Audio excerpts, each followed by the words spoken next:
Oh, yeah. they get That works. alerted that it's being live streamed, you know?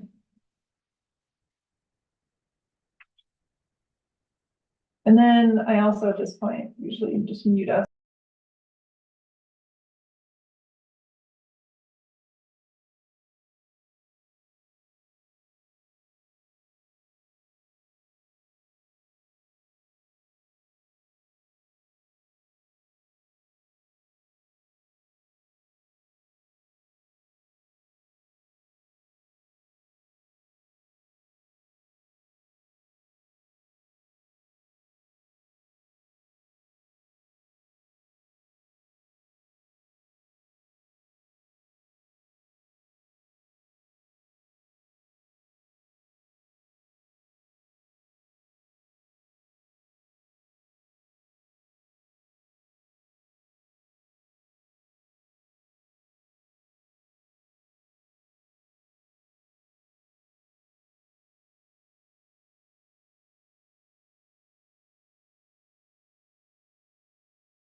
Me too.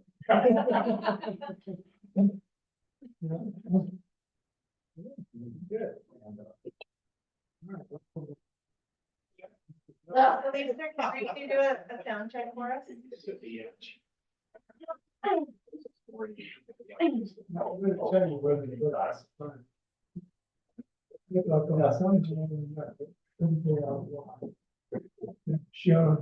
Elise, can you hear me? Okay. Yeah, I can hear you. Okay. Can you keep talking for a second?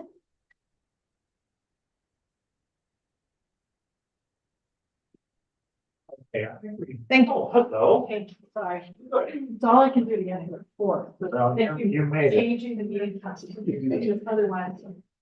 Thank you. I got my hair cut after this picture, because I looked at the freaking kid. Oh, yeah. Oh, that was on your. The names are all. But that thing, we're still not continuing on your auto. Oh, we're still That's not. the right one. You can. So, right there. Ted, how is the law today? Yeah. Yeah. The roads are already snake. Is it? For some reason, I must have been accident. Yeah, it is. It's starting to back up. Good. That's why I ski over here. Smart. You got it? I might go eat something after this. We'll see.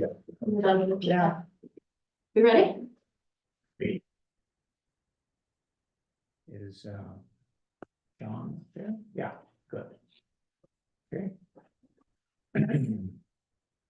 All right, good afternoon. Welcome to the Alta Town Council meeting of Wednesday, March 13th, 2024.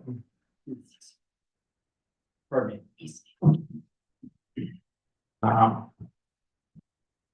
The first item of business is this. It gives me great privilege and distinct honor to introduce you all to John Cahill. And I would like to read a proclamation for him to, and ask the town council to attest to this. Whereas John Cahill has been an avid outdoorsman and began skiing in Alta in 1960. And whereas John Cahill has owned the Peruvian Lodge since 1970, and whereas John Cahill has maintained the Alta Peruvian Lodge in the tradition, atmosphere, and spirit of Alta, and whereas John Cahill has been a strong supporter and champion of Alta for many years, resulting in the betterment and advancement of Alta, and whereas John Cahill has been very colorful, I should emphasize that, lively, spirited, strong, interesting, and unique individual. And whereas John Cahill was born on April 11th, 1924, and has almost attained the age of 100 years old. Well, wait just a minute. Actually, on April the 11th, I will finish 100 years. Finish it. I will start 101. Aha, got it. Just want to We, train you guys out. we accept that correction. Thank you. Uh, So I'm almost finished with 100. Yeah. I'm Now, gonna start my second 100 and I don't know that I'll make it. now therefore, in consideration of the foregoing and the town's Alta recognition and deep appreciation for John Hill's contribution to the Alta, the town of Alta is proud to proclaim April 11th, 2024 as John Cahill Day. Yeah.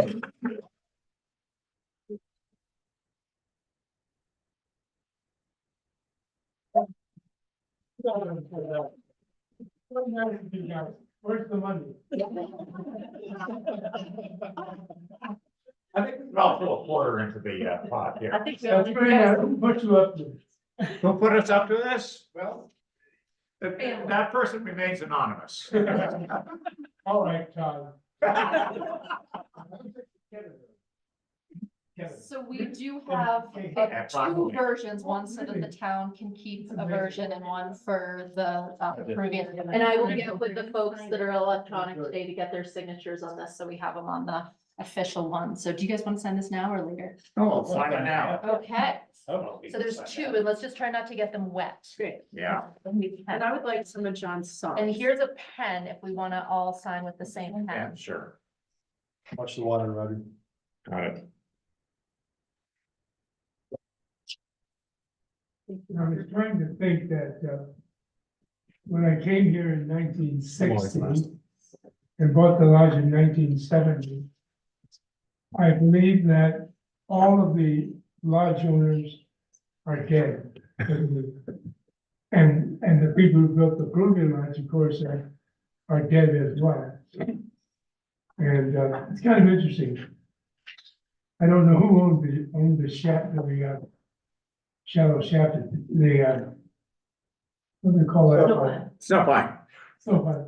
I don't know who owned the snow pine. I remember there was a series of owners there for about 15 or 20 years. And then somebody bought it and built a new snow pine. And, the Alta Lodge was always owned by Bill Levitt and his family, and I think they still do. And the gold miners was owned by Jim and Iron Ball Shane. I'll tell you, she ran that gold miners with an iron hand. And Jim was a good guy, but she really ran that place. Did a hell of a job. And then let's see, gold miners in the Peruvian. And the gold miners, the original gold miners was a wooden structure of about 2 stories. Mhm.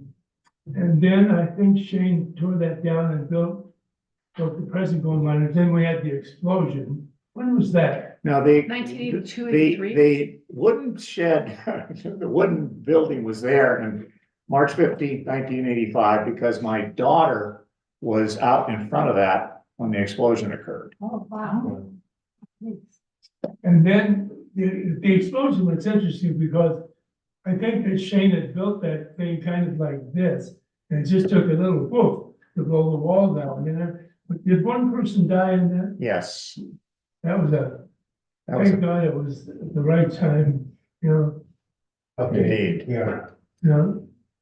Yeah, so whether everybody was out, apparently. And the Gibbs family, of course, built the Peruvian, and as you all know, the east and west wings of World War II Army nurses barracks that they brought down from Logan.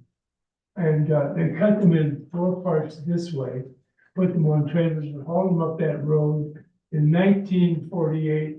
If you can imagine what that road was like. And then they put them together and built the dining room, the lobby, the bar, and the top floor. So we're having our 75th anniversary. Very And good. then I think that opened in 1948, and Eddie Gibbs was the person in the family who ran the place, a really interesting guy. And I think when they were starting to build Snowbird in 68 and 69, I think that many people in Alta, including the Gibbs family, thought it was going to be the end of Alta. I, on the other hand, thought it was going to be the beginning, but I think that's why they sold it. I really don't know, but it kind of makes sense. Can we get a picture with you and John? Sure. And Where do you want me? let's just come on over here. Okay. You want to stand up, John? This is not the same John Cahill. You could, okay, and just hold this. Like that, there we go. Okay. There we go, perfect. 1, Love. 2, 3. All right. Yeah, there you go. Okay, great. All right. My mayor for a day. Yeah, something like that. No, that's fully executed. Wait, no, we're gonna get going if you want to. Oh, yeah. All right. Hey, well, thanks a lot, you guys. It was very much unexpected, but well deserved. Stop it. Self-reflecting fellow. So, thank you, guys. Thank you, John. Thank you. Thank you. Thank you, everybody. That was lovely. That was super cool. Good. Good. It's a technical term I learned in the military. Super cool.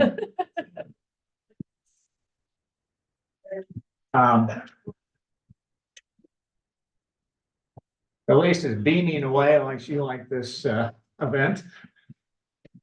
It's really nice. We don't get to do that very often, and maybe we should do it more. It's just nice.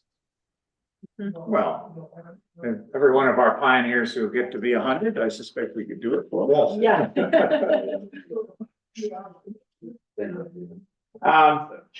Okay, let us now turn to citizen input. So anyone who would like to address the council on any item on the agenda or anything you want to say, please so indicate. Not many citizens here in the room, but there may be some online. They're all out skiing. They're all It was really Looks good like we today. do have Yeah, one. really good. We do have one. Oh, we do have one. All right. Margaret is. Oh, yes. I've seen that citizen before. Yeah, I have too. Margaret, you should be able to Unmute. unmute now.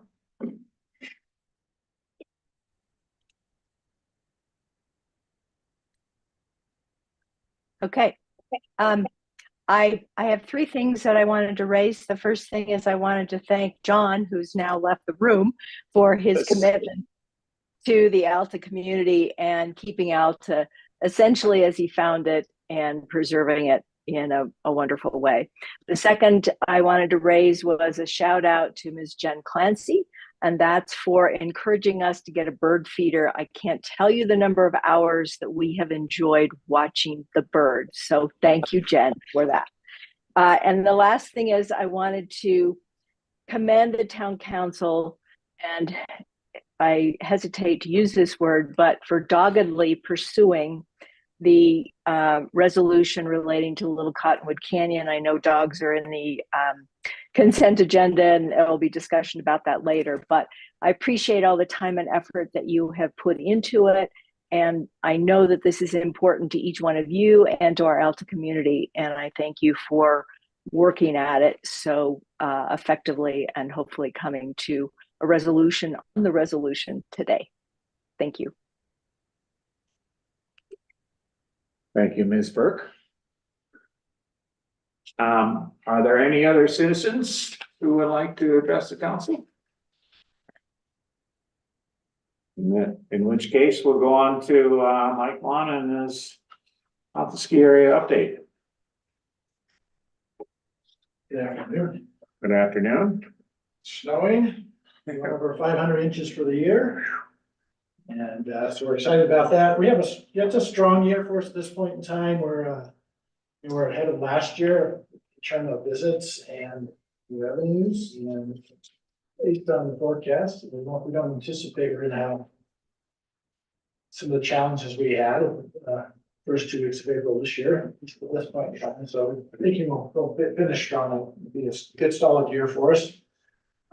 Thank you. I had the opportunity to review the resolution that you've kind of redrafted and reformatted, and thank you for including things about the red snake in there and such. And if you were gonna tweak anything, I would take out the line about the tolling thing at this point in time, because you don't know really what that means and where that's gonna go, and there's other things that we're not really fans of that, I guess you could say. Since we last talked, I had a meeting with UDOT. We talked about 3 subjects, all red snake related. Traction law was one. They seem to be more amenable. They have ever been to maybe making some changes and putting something into place, and they actually have some money and maybe able to allocate towards that. It just came out of this last legislative session to Senator Colmore. So we're looking to set up a meeting with them in the short term to try to see if we can get something in place for next season. Some sort of improvement. The one glitch may be how to apply it and have it be unique for this canyon. We might have to get some legislative action to make it unique to the Cottonwoods or Little Cottonwood canyons. Currently traction statewide thing that's there. The other ones we talked about, the snowbird merge and the inequity and associated with that, they acknowledged it is an issue. We talked about everything from adding a third lane to traffic lights to something to happen. And the challenge with the third lane and keeping roadside parking would be is they probably have to do another EIS, and they don't have much of an appetite right now for EIS. No. So they would not want to do that, but if the roadside parking was to, be replaced somewhere else, there may be enough room there to put the third lane in. But, with minor adjustments. So we're kind of talking to them, working through them with that, trying to see if there's alternatives. And then the last one was the elephant that causes the most problem for us is moving main lines down. And snow sheds, 150 million is their estimate to do snow sheds. They don't feel like they're in a position to go out and seek that type of money because of the other types of projects they have that are priorities.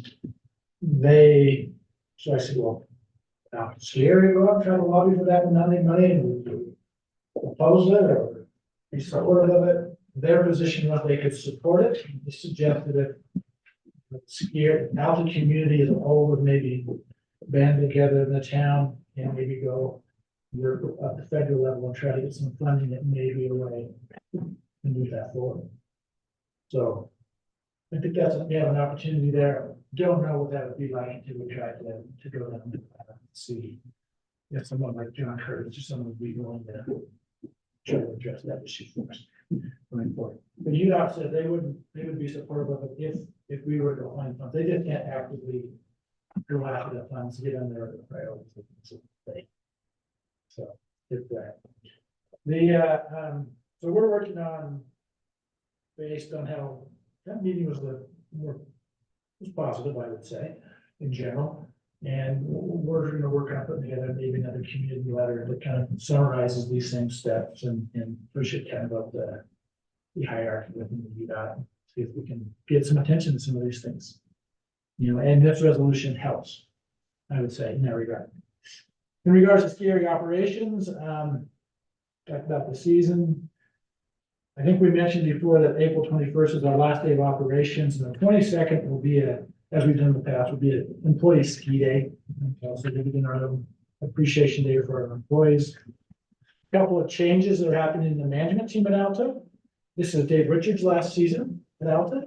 He'll be moving on to pursue some other interests, and Jonathan Morgan has been named the new director of our safety department. And at least it's not. Josh Church, head of lift operations, is retiring. This is his last season. And Shannon Corey will be the new head of our lift operations department. So going into the next season, it's there.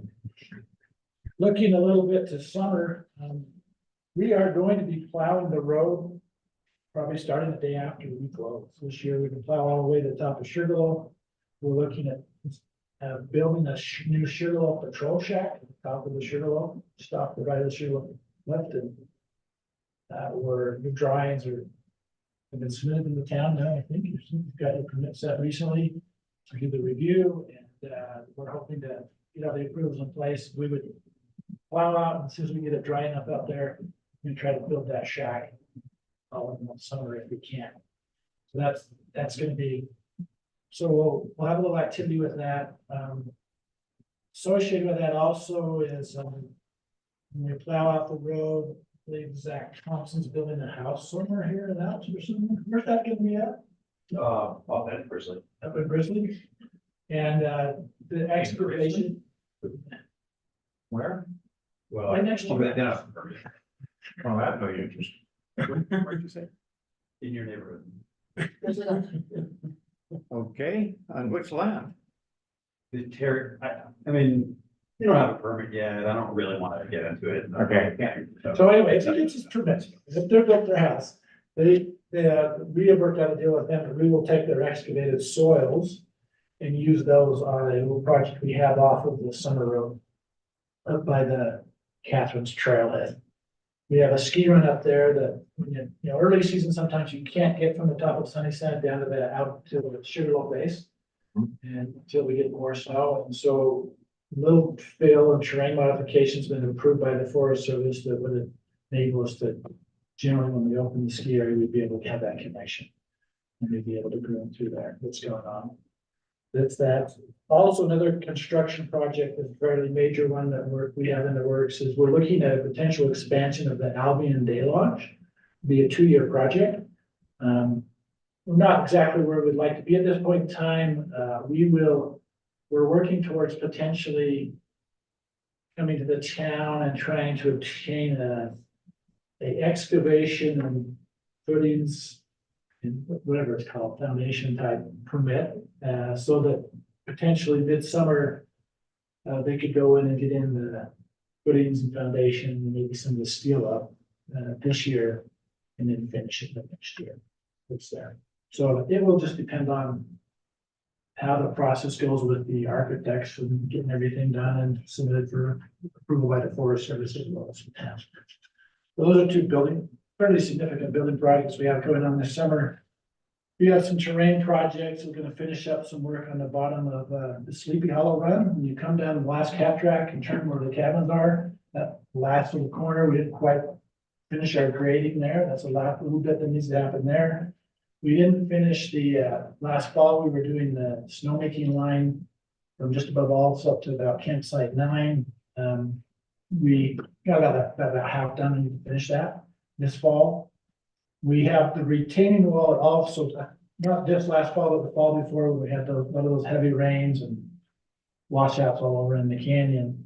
The wall, retaining wall on the west side of Alta towards the creek slumped down into the creek. And so we went up right before the season, we just pulled all the rock out so that we didn't impede the flow of the creek. Kind of stacked it back in place, but we've got to go and fix the wall correctly, so that's happened again. That's been approved as a maintenance project by the Forest Service, and so we'll be doing that. We'll be removing the current ski school conveyor that's up on the big mound, taking that mound down. Moving that conveyor over to where, if you remember, the old little handle toe was, little grizzly toe was, in that area. It'll be moved over there, and we'll put a longer conveyor in the same area that the current little conveyor is, that will go down to the bottom of where down by the cross toe where it starts to get steep. So if you were to, where it's a little harder to hang on to the rope.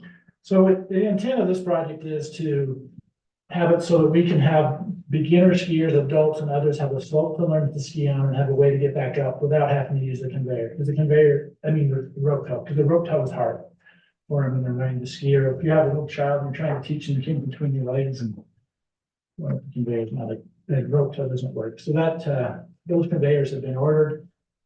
It is on, part of that work is in that town historic site.